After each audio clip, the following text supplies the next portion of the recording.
citizens of Mintsylvania! Welcome to part 2. I trust you all had a wonderful Halloween. I hope you kept a nice fat turnip on your doorsteps because pumpkins are not allowed in Mintsylvania. Anyhow, last time, glorious ruler Princess Mint was on the trail of the Dewprism. She had enlisted the services of a scholar named Klaus, who assisted her in finding the mysterious diary that held a clue to the whereabouts of the Dewprism. This is why the 1st of November is called Klaus Day. He probably has a last name or something, but who cares? Anyhow, Mint returned to Klaus's shop to learn what secrets the diary held. Greetings, citizens. Before we continue, we've got a new store in town we need to check out. It was closed when we first came in because the owner was at the bar. But after Glorious Leader Mint finished her first mission, the store has since opened again. Inside, the store owner Hobbs will sell some very interesting things. So as you can see, Glorious Leader Mint can buy all sorts of upgrades.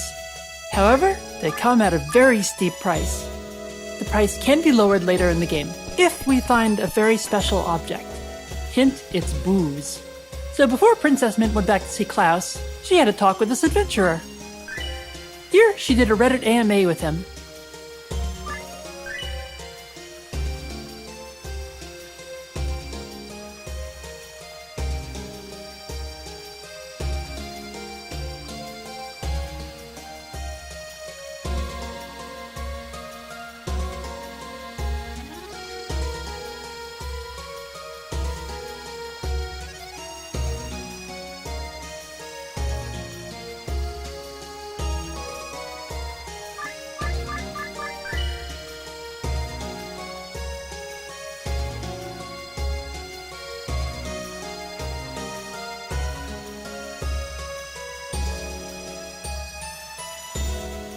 But enough of that.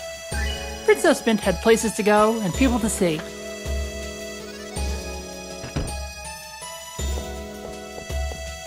One of them was Klaus's wife, Mira.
So with key in hand, Princess Mint went off to find the underground ruins of Elroy.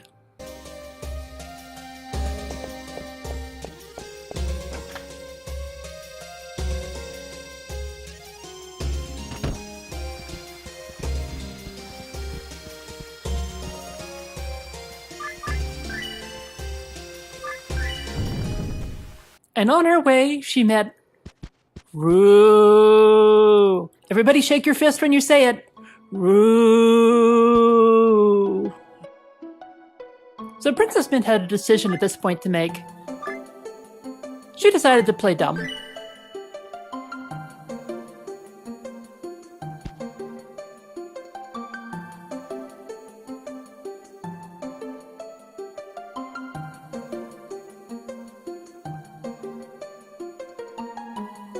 However, she could also choose to remember him.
So here in the dungeon, Princess Mint had a chance to show off her new magic, red magic.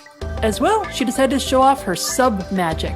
See, every magic has a different spread to it. Water can be shot as triple blades, or it can be shot in a direct line with the bubbles. Her white magic could either be rapid fire or a 5-way shot, and the same with her red magic. However, when she tried a fire magic on a fire-type enemy, it didn't do much damage. So she had to skip to water. And raindrops were much more effective than the 3-blade spread when only attacking a single enemy.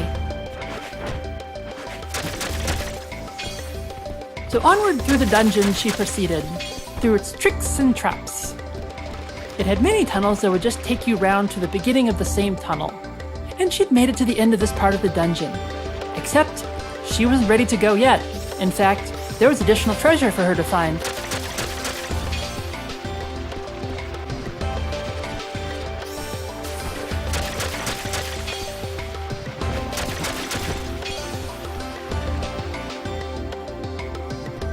Over here on the right was a moonstone.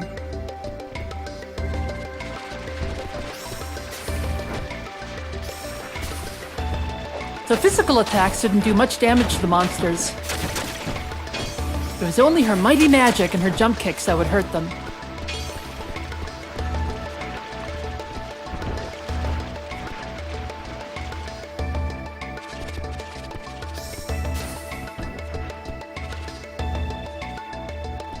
So here to the right, she picked up a nightstone. Both of these types of stones can be sold for cash. And Glorious Leader Mint needed all the cash she could get her hands on. Speaking of which, have you paid your taxes recently? Mintsylvania needs every contribution that they can get. And here, Mint showed off the 3-way spread of her water magic. Doesn't do as much damage to the enemies as her straight-up shot.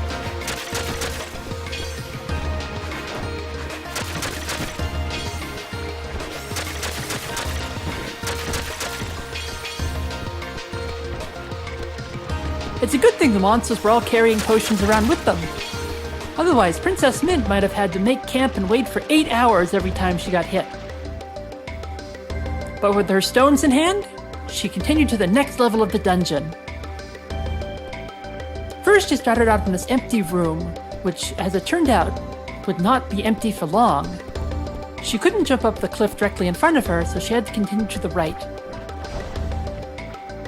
Here she jumped over a pit of acid, and took out the Ant Queen beyond. And what's this? Princess Mint has picked up the first rune of this dungeon.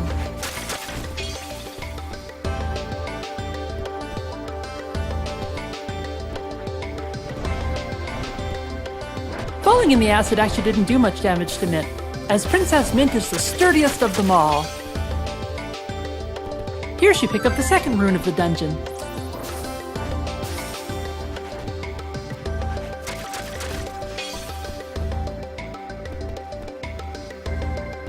Whoops.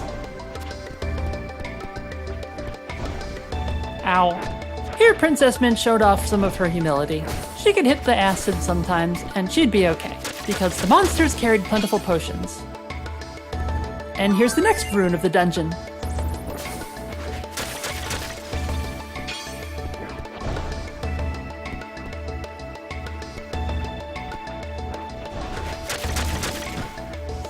Here, Mint cleaned out some of the monsters on the way to her next rune.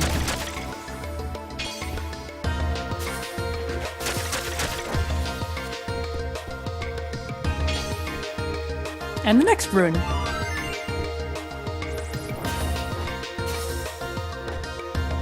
The Ant Queen's spit could have actually pushed her back into the previous room if it had tried. And here Mint found a block of ice. Well, ice is weak to fire, so she burninated it. And further on, there were 2 blocks of ice. It would require a lot of magic to get through both of those. And Mint didn't have that much magic at this point in her life. She would have to come back later. And beyond those blocks of ice was a casket of rare wine that Hobbs would use in order to give her a discount for her upgrades. But with the final rune in hand, Princess Mint jumped down each of the cliffs in order to get to where she had started. And here, all the runes were set up nicely in a row. To continue, she had to jump on them in order. What was the order? Something about life.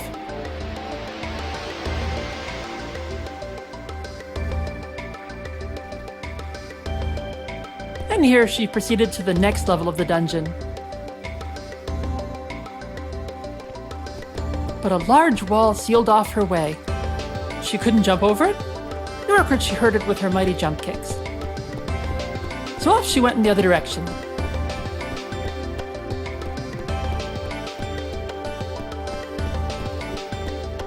And here she found Rue.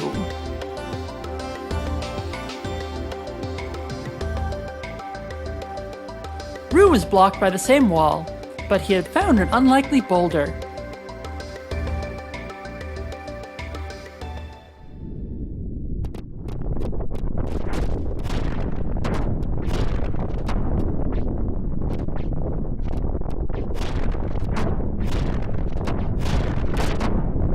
And that's what would have happened if Princess Mint had not been flight of foot and speedy as a cheetah.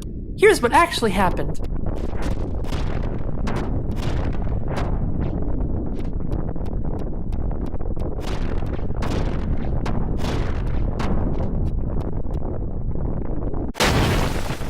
Silly Rue, can't even outrun a boulder.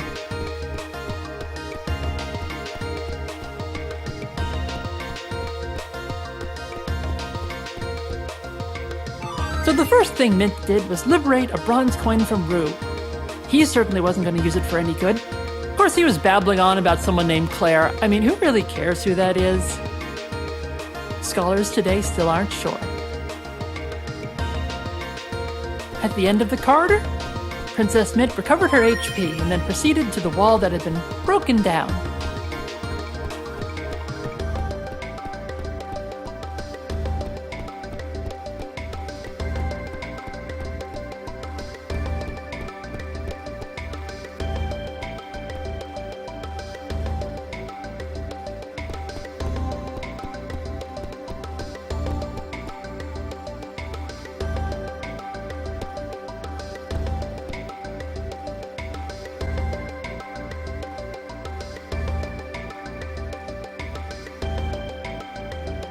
So the runes had appeared in this room.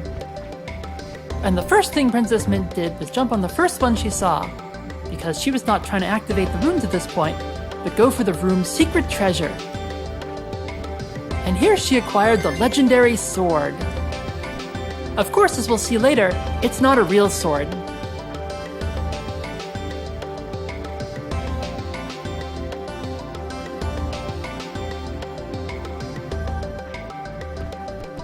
So then Princess Mint had to jump on all of the runes again, in the same order that she had jumped on them before. Fortunately, the runes would show her the order this time. Each one would flash when there was the next rune to jump upon.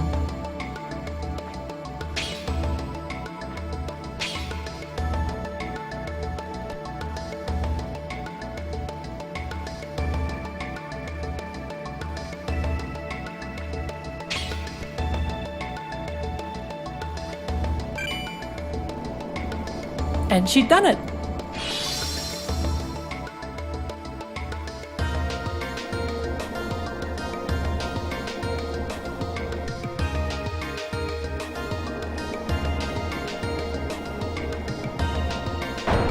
Now, there was a room full of columns for her to jump upon.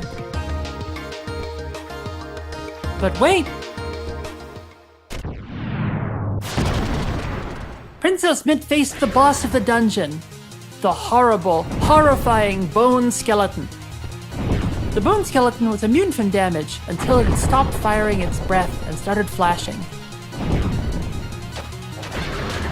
Only then could Princess Mint whack it with her mighty strikes.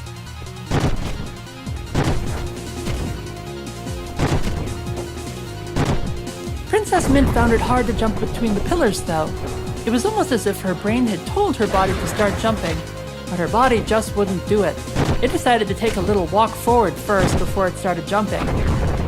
Of course, Princess Mint is practically perfect in every way, and I'm sure this was just caused by inhaling Rue's fumes. Rue! Stinky Rue!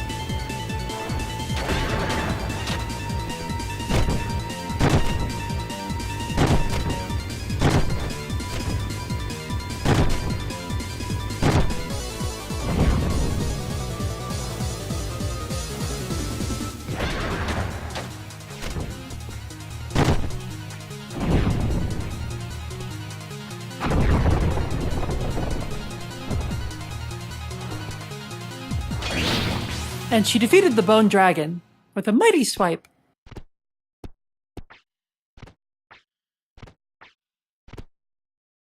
Here, she could continue to Elroy's atelier.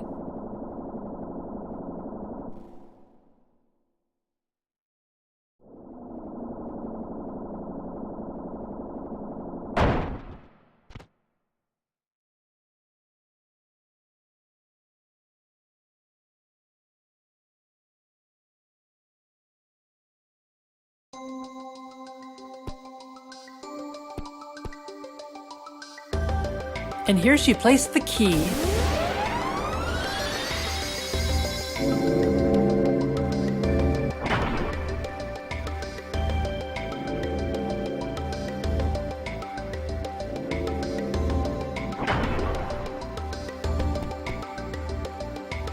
Princess Mint knew that the best place for all of the artifacts in this atelier would be, of course, in a museum.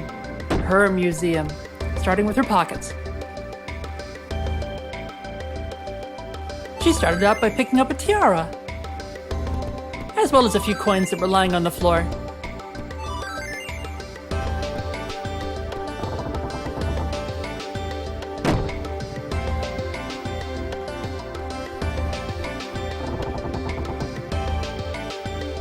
Next, she found a box sitting on the table. However, she wasn't ready to pick it up yet. Because the fight with the bone dragon had taken a lot of strength out of her. She needed to heal up first.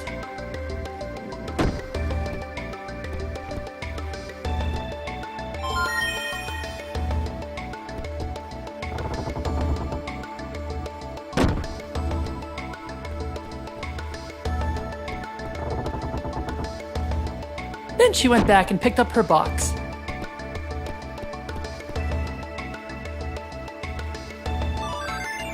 Having acquired the very valuable-looking cube, Mint headed out.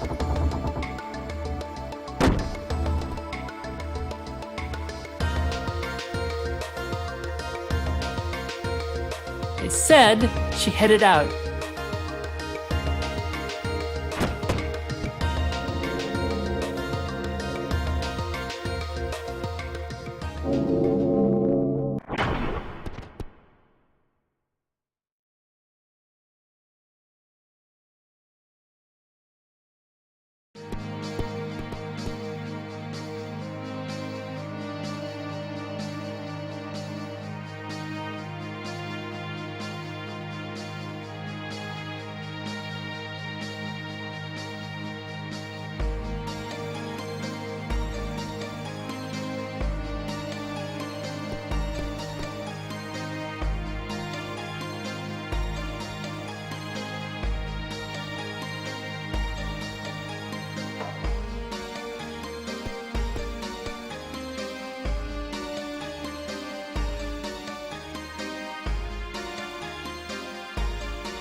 So, while Rue had faced Duke in his story, Mint faced Belle in hers. Now, Belle was weak to magic.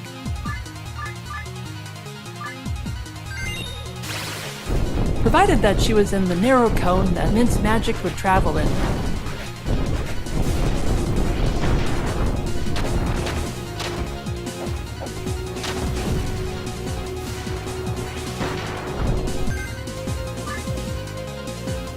Here, Mint switched to white magic, which traveled further than the fire magic had.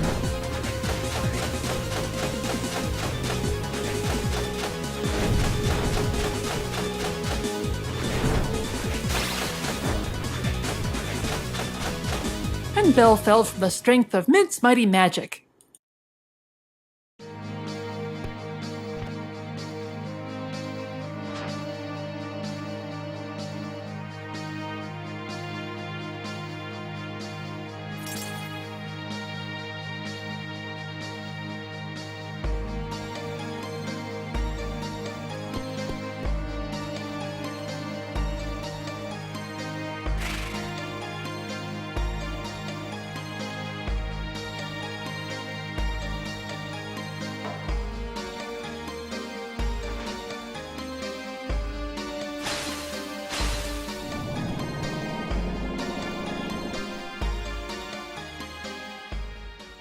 Well, this wouldn't do at all.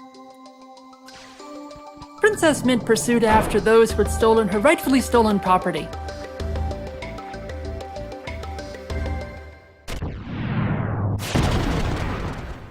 But there was that rascally boned dragon again.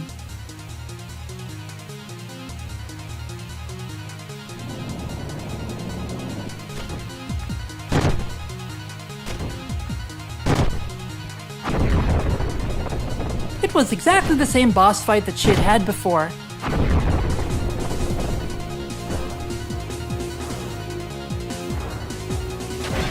But now that she had hit it once, instead of staying, she fled.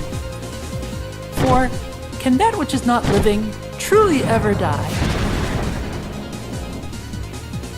The answer is no.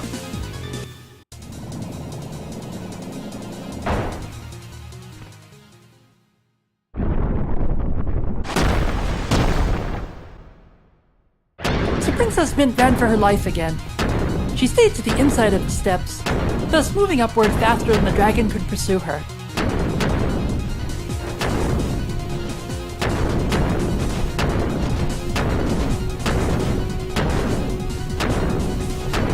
And she finally reached the top, but then...